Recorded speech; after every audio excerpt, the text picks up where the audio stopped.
Hello students, welcome again.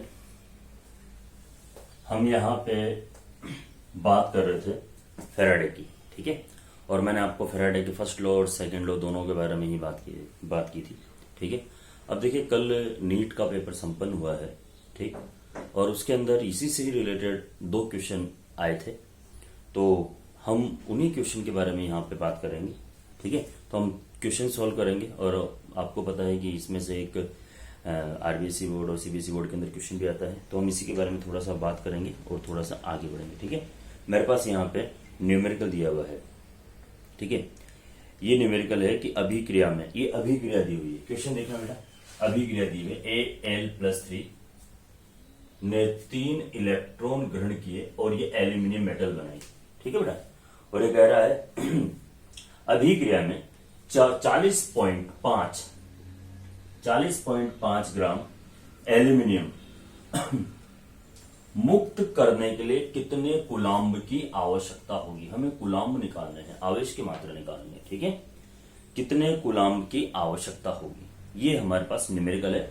अभिक्रिया आपके सामने, Al+3 3 इलेक्ट्रॉन ग्रहण करता है, मतलब 3 मोल इलेक्ट्रॉन ग्रहण करता है, या मैं कहूं 3 फैराडे। तो 1 फैराडे की वैल्यू आपको याद है, तो 3 की कितनी होती है अभी मैं सॉल्व करके बताऊंगा, ठीक है।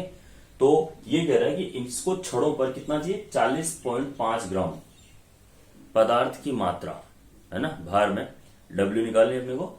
और ये कह रहा है कितने कूलाम्ब की आवश्यकता होगी, देखते हैं, ठीक है। तो अब इस न्यूमेरिकल से हमें यहां पता चल रहा है कि 1 मोल एल्यूमिनियम को 3 मोल इलेक्ट्रॉन की आवश्यकता होती है जब 1 मोल एल्यूमिनियम धातु प्राप्त होती है, ठीक है।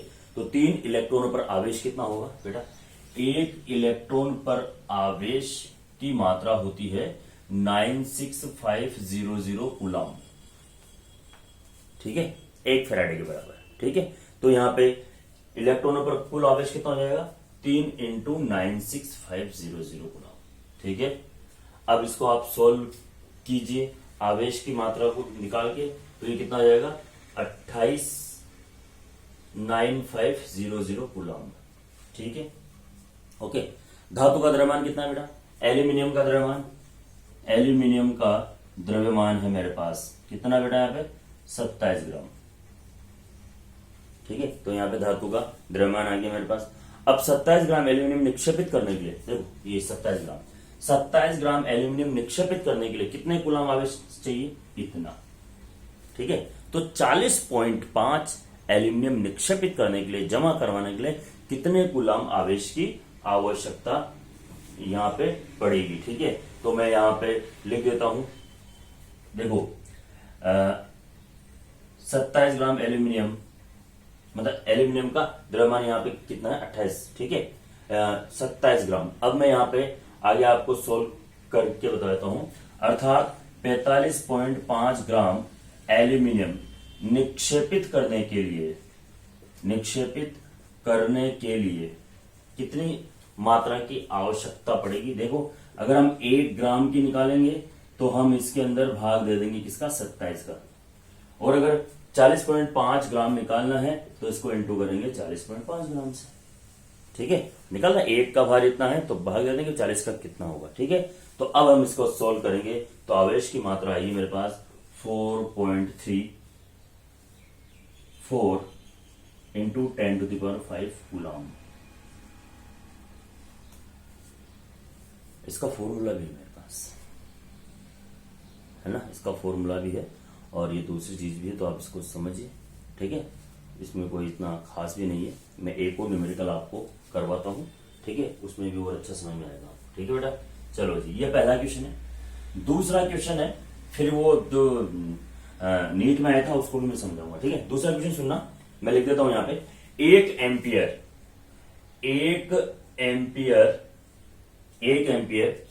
विद्युत धारा 15 मिनट तक गलित NaCl विलयन में प्रवाहित करने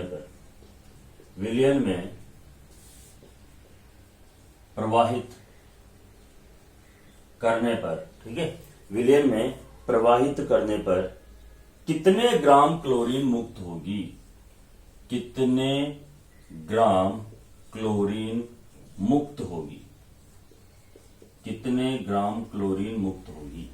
ठीक है ना, ये कह रहा है कि 1 एम्पियर की धारा 15 मिनट तक गलित NaCl विलयन में प्रवाहित करने पर कितने ग्राम क्लोरीन मुक्त होगी। तो सबसे पहले हम यहां पर इसको सॉल्व करते हैं कि NaCl के अंदर जब हम धारा प्रवाहित करेंगे, ठीक है, तो क्या होगा बेटा, एक तो बनेगा Na+ और एक बनेगा Cl-। ठीक है, ओके। अब माइनस वाले जाएंगे प्लस छड़ की ओर, तो प्लस छड़ पे अगर ये जाते हैं तो ये Cl- जो है 2 इलेक्ट्रॉन मुक्त करके क्लोरीन गैस बनाएंगे। तो अब आपको पता है क्लोरीन गैस मुक्त करने के लिए 2 फेराडे की आवश्यकता है। सामने सामने देख लीजिए आप। 1 फेराडे का मान आप जानते हो, है ना, ओके, 96500 कूलम्ब है। तो यहाँ पे एक क्लोरीन का अणु मुक्त करने के लिए 2 फेराडे की आवश्यकता होती है। तो पहले तो अपने को ये सारी चीजें याद होनी चाहिए, फिर हम आगे की बात करेंगे। ठीक है साहब। अच्छा, अब देखो 2 मोल, इससे को देख के लिख सकते हैं कि 2 मोल इलेक्ट्रॉन अथवा 2 फेराडे की आवश्यकता होगी। ठीक है, तो हम यहाँ पे पहले आवेश की मात्रा निकाल लेते हैं बेटा ना। आवेश की मात्रा, आवेश की मात्रा कैसे निकालेंगे, देखो बेटा, आपको पता है आवेश प्रवाह की दर को धारा कहते हैं, क्यू बराबर होता है IT, है ना। ठीक है, या धारा का हम फॉर्मूला आवेश प्रवाह की दर को, तो इससे ये निकल जाएगा। ओके बेटा, तो आवेश की मात्रा निकाल लेते हैं अपन Q।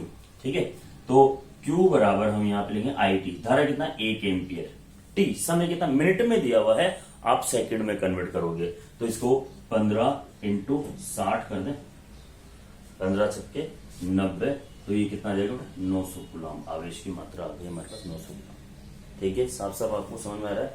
चलो जी, अब देखिए यहाँ पे क्लोरीन का द्रव्यमान। ठीक है, तो यहाँ पे क्लोरीन, कितनी क्लोरीन मुक्त होगी, है ना। तो यहाँ पे देखिए 2 × 96500 कूलम्ब में कितनी क्लोरीन मुक्त होगी, तो क्लोरीन का भार कितना होगा, 71 ग्राम मुक्त होगी वैसे। ठीक है, 71 ग्राम जो है क्लोरीन मुक्त होगी। ठीक है, अर्थात 900 कूलम्ब में मुक्त होगी। 900 कूलम्ब आवेश देने पर, 900 कूलम्ब आवेश देने पर कितनी क्लोरीन मुक्त होगी, क्लोरीन की मात्रा निकाल लेते हैं, 71 ग्राम इंटू 900 अपॉन 2 × 96500। ठीक है, ये हम यहाँ पे मान निकाल लेंगे। ठीक है, ये देखो इतना कूलम्ब देने पर इतनी मुक्त हो रही है, तो 900 पे कितना होगा, 9 से इंटू करके कूलम्ब का भाग दे देंगे, फेराडे का भाग दे देंगे। तो हमारे पास यहाँ पे जो मान आएगा बेटा वो आएगा 0.331। कितना आएगा, 0.331 ग्राम क्लोरीन मुक्त होगी। ठीक है, तो इस तरह से हम यहाँ पे आराम से आवेश का मान निकाल सकते हैं बिना टेंशन के। अब एक न्यूमेरिकल मैं आपको दूंगा और वो आपको ही सॉल्व करना है ना, और सॉल्व करके फिर मुझे बताना है। और इसी टाइप का क्वेश्चन आए थे आप इस बार अभी। ठीक है, क्वेश्चन क्या है बेटा मेरे पास देखो, क्वेश्चन है यहां पे कॉपर सल्फेट के विलयन में 5 एम्पियर की धारा 10 मिनट तक प्रवाहित विद्युत अपीड़ित किया गया हो, तो निक्षेपित कॉपर का द्रव्यमान कितना होगा। ठीक है, निक्षेपित कॉपर का द्रव्यमान क्या होगा। अब देखो क्या है क्वेश्चन, देखो कॉपर सल्फेट का विलयन है साहब, कॉपर सल्फेट का विलयन दिया हुआ। ठीक है, कॉपर सल्फेट के विलयन में 1.5 एम्पियर धारा का मान दे दिया, 1.5 एम्पियर, 1.5 एम्पियर की धारा 10 मिनट तक, टाइम दे दिया मुझे 10 मिनट। तो यहीं पे आप मिनट को सेकंड में चेंज कर दो, 10 × 60 करोगे तो ये होगा 600 सेकंड। ठीक है, आप यहीं पे चाहो तो आवेश का मान भी निकाल सकते हो, 1.5 × 600 आवेश का मान भी आपके सामने निकल के आ जाएगा। ठीक है बेटा तो ये पूछ रहा है, अपघटित किया है तो कैथोड पर निक्षेपित कॉपर का द्रव्यमान क्या होगा। अभी कैथोड पर निक्षेपित, तो ऐसा कैसे होगा बेटा, है ना, कैथोड पर निक्षेपित कॉपर का द्रव्यमान पूछ रहे हैं हम लोगों से, तो हम कैसे निकालेंगे कॉपर का द्रव्यमान। ठीक है, तो अब इसका अपघटन होगा, तो फॉर्मूला आपको होना चाहिए, कॉपर सल्फेट का अपघटन करोगे तो यहां Cu+2 प्लस SO4 - 2 आएगा। ठीक है बेटा, ठीक, ये प्लस वाला कैथोड पे जाएगा। हम देखते हैं कैथोड पर क्या हो रहा है बेटा। कैथोड पर Cu+2 है, 2 इलेक्ट्रॉन ग्रहण करके क्या बनाएगा, कॉपर बनाएगा। तो फैराडे का मान आ गया आपका F, 2 कूलम है ना, 2 आ गया, या 2 इंटू फैराडे आवेश का मान आ गया, 2 इलेक्ट्रॉन। ठीक है बेटा, तो हम यहाँ पे आराम से इस चीज को भी सॉल्व कर सकते हैं। ठीक है, अच्छा एक चीज और देखो, 1 मोल कॉपर का भार कितना होता है, 63.5। ये आपको दिया हुआ होगा, ये चीज आपको गिवन होगी। ठीक है, तो उसके अंदर हम इसको आराम से सॉल्व कर लेंगे। अब देखो बेटा, वो का वही है, आवेश का मान दे दिया। अब ये देखो,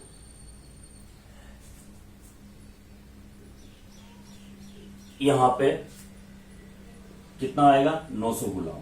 ठीक है, अब देखो 900 कूलम आवेश, ठीक है, 900 कूलम आवेश द्वारा कॉपर कितना निक्षेपित होगा, उसके बारे में हम यहाँ पे बात कर लेते हैं। ठीक है, तो वही फॉर्मूला मैं सीधा लगा देता हूं। ठीक है, पहले 1 कूलम की बात हम कर लेते हैं, या फिर मैं आपको समझाता हूं कि 63.5 ग्राम क्लोरीन निक्षेपित करने के लिए कितनी आवश्यकता होगी अपने पास, फेराडे के बराबर। ठीक है, 2 फेराडे, तो 900 के लिए कितनी होगी। ठीक है, अब देखो मैं यहाँ पे समझाता हूं। ठीक है, 2 फेराडे या 2 इंटू 96500 कूलम द्वारा निक्षेपित मात्रा कितनी है, 63.5 ग्राम। ठीक है, तो 1 कूलम द्वारा मात्रा कितनी होगी, 63.5 बटा 2 इंटू 96500 कूलम। अब कितना है, 900 कूलम, तो 900 कूलम द्वारा निक्षेपित मात्रा 63.5 इंटू 900 बटा 2 इंटू 96500 कूलम। अब आए बात समझ में। ठीक है, पहले 1 के लिए निकाल लो और फिर जितने कूलम दिए उसको उससे इंटू कर दो। आप जब इसको सॉल्व करोगे तो हमारे पास यहाँ पे मात्रा आएगी 0.296 ग्राम।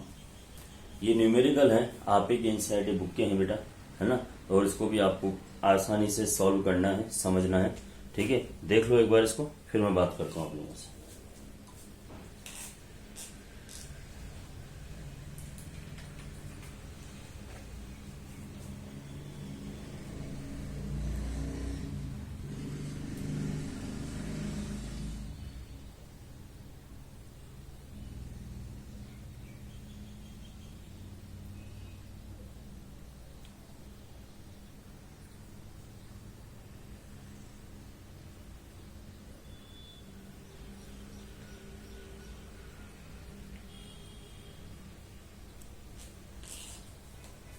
चलो जी, अब हम यहाँ पे आगे की बात करेंगे, चालकता और चालकत्व की बात करेंगे बेटा।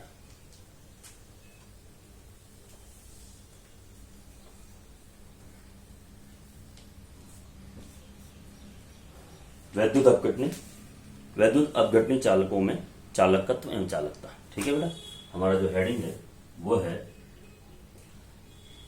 विद्युत अपघटनी चालकों में चालकत्व व चालकता। ठीक है, तो हम यहां पे बात करेंगे फेराडे के ओम के नियम के अनुसार। ठीक है, देखिए हम जानते हैं बेटा, चालकता क्या होती है, चालकता बराबर होता है 1 बटा प्रतिरोध। तो प्रतिरोध के व्युत्क्रम को हम यहाँ पे चालकता कहते हैं। ठीक है, तो हम यहाँ पे इसको ऐसे लिख सकते हैं बेटा, C बराबर 1 बटा R। ठीक है, C बराबर हम इसको लिख सकते हैं 1 बटा R। ठीक है, 1 बटा R ओम, तो इसकी इकाई क्या होगी, ओम इनवर्स, और ओम इनवर्स को बोलते हैं मोह। ओम इनवर्स को क्या बोलते हैं, मोह। ओम ओम उल्टा हो गया मोह, OH ओम, ओम का उल्टा मोह, ये उल्टा मतलब इनवर्स। आगे बात समझ में। चलो जी, तो यहां इसकी इकाई होगी मोह। अब देखो, ओम के नियम के अनुसार या उसकी जो एप्लीकेशन है उसके अनुसार हम जानते हैं कि किसी भी चालक तार की लंबाई, किसी भी चालक तार का प्रतिरोध उसकी लंबाई के समानुपाती और उसके अनुप्रस्थ काट के क्षेत्रफल के व्युत्क्रमानुपाती होता है। तो हम ऐसा लिख सकते हैं बेटा, किसी भी चालक तार का प्रतिरोध उसकी लंबाई के समानुपाती, इक्वेशन नंबर 1, और चालक तार का प्रतिरोध उसके अनुप्रस्थ काट के क्षेत्रफल के व्युत्क्रमानुपाती होता है। ठीक है, अनुप्रस्थ काट के क्षेत्रफल के व्युत्क्रमानुपाती होता है। तो ऐसा लिखूं, R समानुपाती L/A। ठीक है, जब भी हम यहाँ पे समानुपाती का चिन्ह हटाते हैं तो R बराबर ये लगाते हैं बेटा, है ना, L/A। ये क्या है, रो, इसे रो बोलते हैं जी, या फिर ये है प्रतिरोधकता या विशिष्ट प्रतिरोध बोलते हैं इसको, है ना, विशिष्ट प्रतिरोध के नाम से इसको जानते हैं, विशिष्ट प्रतिरोध। हम जानते हैं कि 1/R क्या होता है, चालकता होती है। तो हम इसको ऐसा लिखते हैं, ये समीकरण नंबर 3 है ना। एक में समीकरण नंबर 3 का भाग देने पर, तो अगर 1 में भाग दूंगा तो 1/R बराबर 1/ρ, और ये क्या हो जाएगा, A/L, उल्टा हो जाएगा। ठीक है, चलो जी, तो यहाँ पे 1/R तो होता है C, है ना, 1/ρ, है ना, थोड़ा सा मैं रो इसे ही बना देता हूं, 1/ρ को हम बोलते हैं विशिष्ट चालकता, और विशिष्ट चालकता को हम यहां से K से डिनोट करेंगे। ठीक है, और इंटू A/L, इंटू क्या हो जाएगा हमारे पास, A/L। ठीक है बेटा, आप सामने देख रहे हो, इस चीज को देख लो एक बार वापस से, कोई ऐसी चीज है नहीं इसमें खास जो कि समझ में नहीं आई है। ठीक है, K बराबर होता है कप्पा, K को हम लिखते हैं K इक्वल्स टू कप्पा, है ना, K को हम कप्पा बोलते हैं, कप्पा या विशिष्ट चालकता। बस में तो हम यहाँ पे कप्पा को निकाल सकते हैं, है ना, कप्पा को भी हम यहाँ पे निकाल सकते हैं। तो K equals to C into, ये उल्टा हो जाएगा बेटा, है ना, L/A लिख सकता हूं ना इसको, L/A हो जाएगा। ठीक है, अब देखो यहाँ पे, अब हम यहाँ पे एक डेफिनेशन लिख सकते हैं, बना सकते हैं। ठीक है, देखिए किसी विद्युत अपघट्य में दो छड़ों के मध्य की दूरी 1 सेंटीमीटर, सुनना मैं क्या बता रहा हूं आपको, मैं ये बता रहा हूं, ये विद्युत अपघट्य, क्योंकि चालकता तो सेल में होगी तो छड़ें भी होगी। दो छड़ों के मध्य की दूरी 1 सेंटीमीटर तथा उनके अनुप्रस्थ काट का क्षेत्रफल 1 सेमी स्क्वायर हो, तो यहां पे क्या होगा बेटा, L इक्वल्स टू 1 और A बराबर 1 हो, तो उसकी विशिष्ट चालकता के बराबर होती है। मैं फिर से रिपीट करता हूं यहां पर इसको, पूरी चीज को। ठीक है, आप देखिए हम पढ़ रहे हैं विद्युत अपघटन चालकों का चालकता। ठीक है, तो हमें पता है चालकता 1/, प्रतिरोध होता है, तो हमें चालकता को C से डिनोट करेंगे, तो ये 1/R आ जाएगा बेटा। R प्रतिरोध होता है, इसका मात्रक ओम, है ना, या ओम इनवर्स या मोह होता है। ठीक है, तो यहाँ पे R समानुपाती L, ये उसके एप्लीकेशंस हैं, और R समानुपाती 1/A। ठीक है, किसी चालक तार का प्रतिरोध उसकी लंबाई के समानुपाती और अनुप्रस्थ काट के क्षेत्रफल के व्युत्क्रमानुपाती होता है, ये हमने फिजिक्स में लिखा है। तो दोनों को सोल्व करेंगे तो यहाँ पे रो आता है, रो को हम यहाँ विशिष्ट प्रतिरोध बोलते हैं, R को प्रतिरोध और रो को विशिष्ट प्रतिरोध। हम जानते हैं कि 1/R, तो समीकरण 3 1 में समीकरण नंबर 3 का भाग है, तो 1/1 ये उल्टा हो जाएगा। ठीक है, 1/रो को हम यहाँ चालकता, 1/R को यहाँ चालकता बोलेंगे, 1/K को हम कप्पा बोलेंगे, इसलिए उल्टा हो जाएगा। आगे बस में अभी और आएगा, सेल कांस्टेंट में कुछ नहीं होगा। तो यहाँ पे ऐसा लिखते हैं K बराबर C L/A। ठीक है, तो यहाँ पे अगर मान लीजिए दो छोरों के बीच का डिस्टेंस 1 सेंटीमीटर है और उनके अनुप्रस्थ काट की दूरी, है ना, ये अनुप्रस्थ काट, ठीक है, तो अनुप्रस्थ काट अगर 1 सेमी स्क्वायर है तो उस K बराबर C हो जाएगा। तो हम कह सकते हैं कि इस स्थिति में उस सेल की चालकता विशिष्ट चालकता के बराबर होती है। ठीक है बेटा, तो ये चीज है जो आपको समझना है थोड़ा सा, है ना।